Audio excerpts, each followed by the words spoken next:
Hello chess fans, this is Rick from Chess to Impress with coverage of round 3 of Norway Chess 2018. Round 1 and 2 combined saw 9 draws and 1 win from Carlsen against Caruana. What happened in round 3? Anand and Ding played a draw.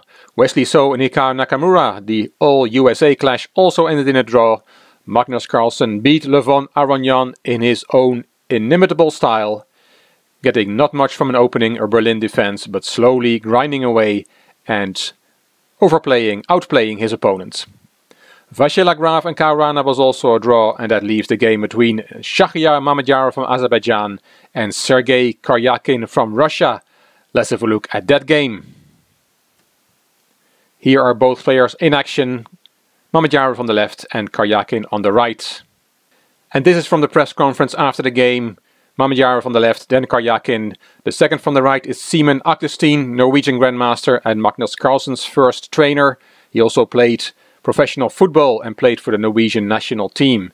Not a bad combination. A chess grandmaster who also plays for his national team in soccer. The man on the right is a Norwegian TV presenter who knows very little, as in nothing about chess, and tries to entertain the audience with very annoying questions, or at least for chess players they are annoying.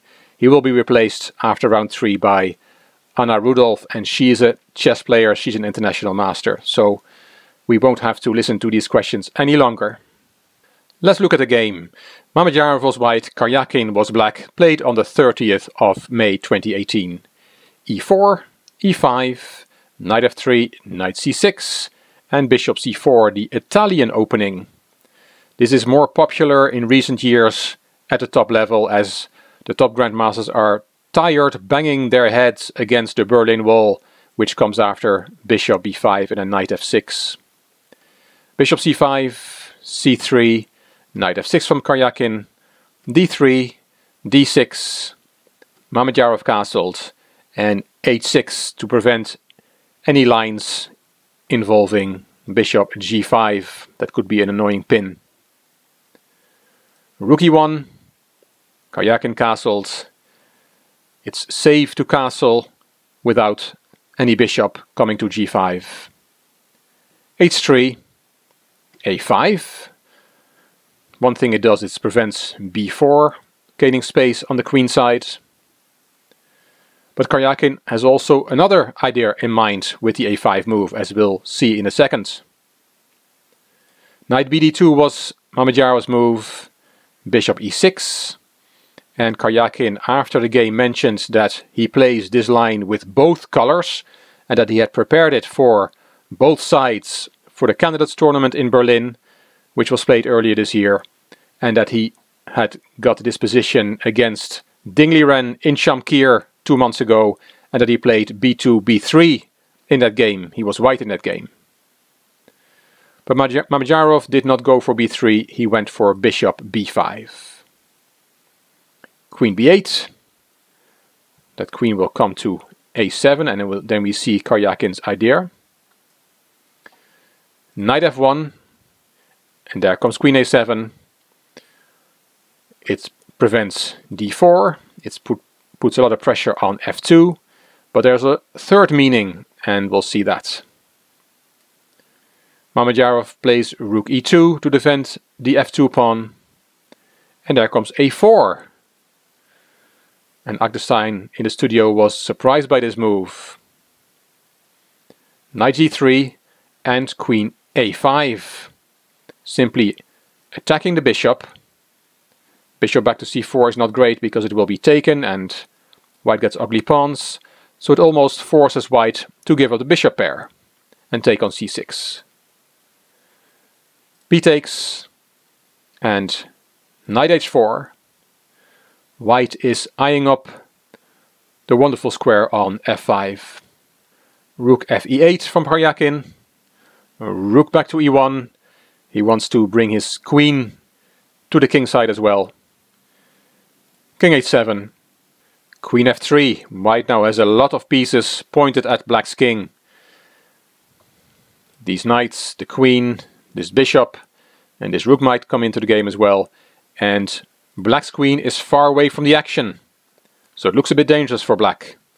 But Karjakin was still in his preparation. He knew what was going on. He had prepared this line.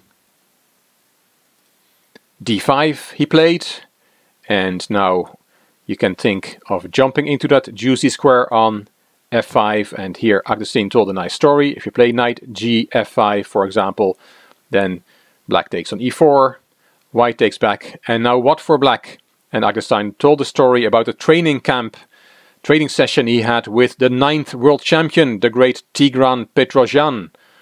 And he was given a similar type position as this one and was asked what black's best move is here.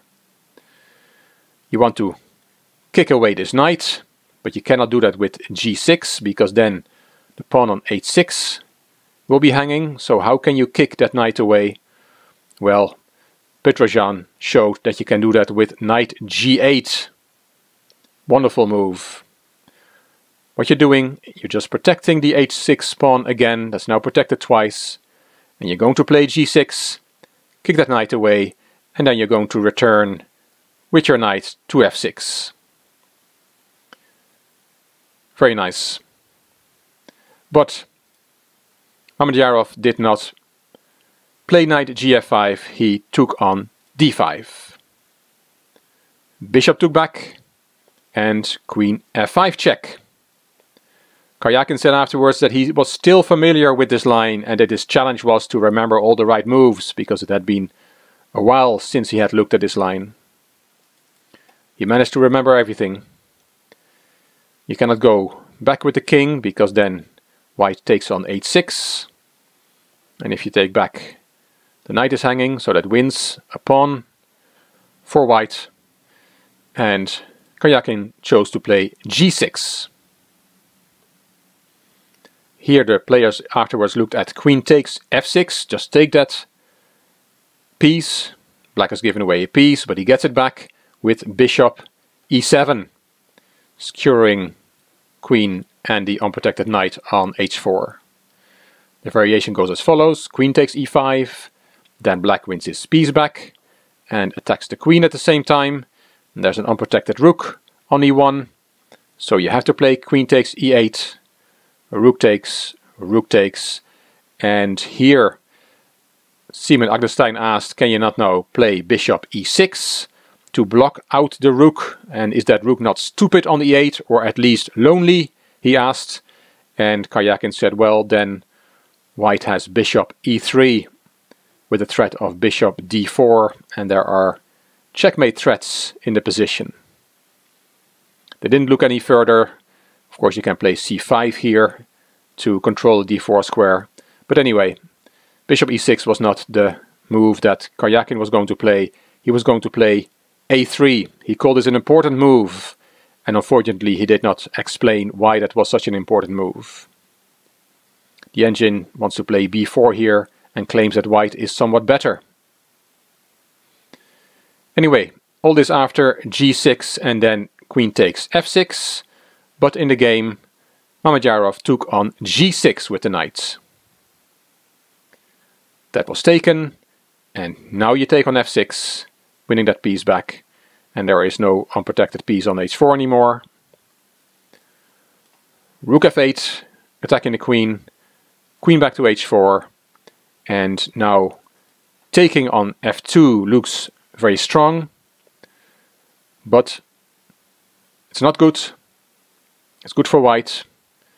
You take on h6 with check, king g8, and then knight e4,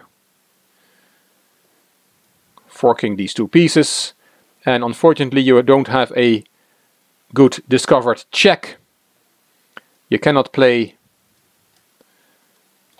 your rook away with check. If you play this rook away, the bishop will give check to the king, but you cannot attack this queen with the rook.